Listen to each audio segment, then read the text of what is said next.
physique to a carved statue, saying he looked more dangerous than ever before.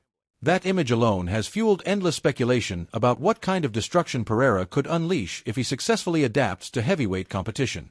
Fans have already seen him become a world champion across multiple divisions while knocking out elite fighters at middleweight and light heavyweight. Now people are imagining that same devastating power attached to an even larger and stronger frame.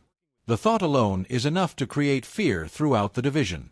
Joe Rogan and several analysts openly discussed how terrifying Pereira's punching power could become at heavyweight, emphasizing that he already knocks out world-class fighters at lower weights.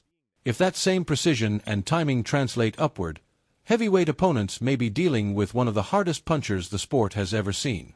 One analyst even compared him to movie villains who destroy everything they touch, saying, "Whatever Alex Pereira hits, he destroys."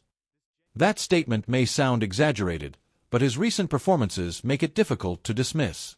At the same time, not everyone is convinced Pereira dominates instantly at heavyweight. Some fighters believe Cyril Gane remains the more complete striker overall because of his movement, versatility, and unpredictability. Gane's ability to stay mobile while throwing combinations could force Pereira into uncomfortable situations he hasn't faced before. Several observers noted that Pereira can appear somewhat stationary compared to Gane's constant movement, and without elite wrestling skills, cutting off the cage against someone as dynamic as Gane becomes extremely difficult. Gane doesn't simply stand in front of opponents trading punches.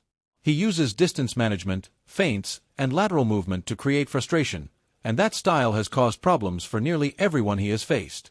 Some believe Pereira's pressure-heavy style may struggle if Gane successfully keeps him chasing for extended periods. Others argue that heavyweight striking is different entirely because one clean shot can instantly change everything. Pereira doesn't need to dominate rounds technically if he lands a single devastating left hook or calf kick that compromises movement. That uncertainty is exactly why the matchup has generated so much excitement. Nobody truly knows how Pereira's style will translate against elite heavyweight movement, and nobody fully understands how terrifying his power could become with additional size behind it. Beyond the stylistic intrigue, there's also the historical significance surrounding Pereira's ambitions.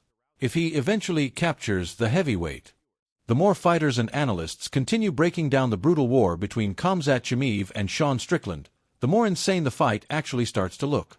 What originally seemed like a simple debate over who won has now evolved into one of the most controversial and deeply analyzed middleweight battles in recent MMA history. Joe Rogan, Michael Bisping, Chael Sonnen, Demetrius Johnson, and several other respected voices in the sport all came away with completely different conclusions about what truly happened inside that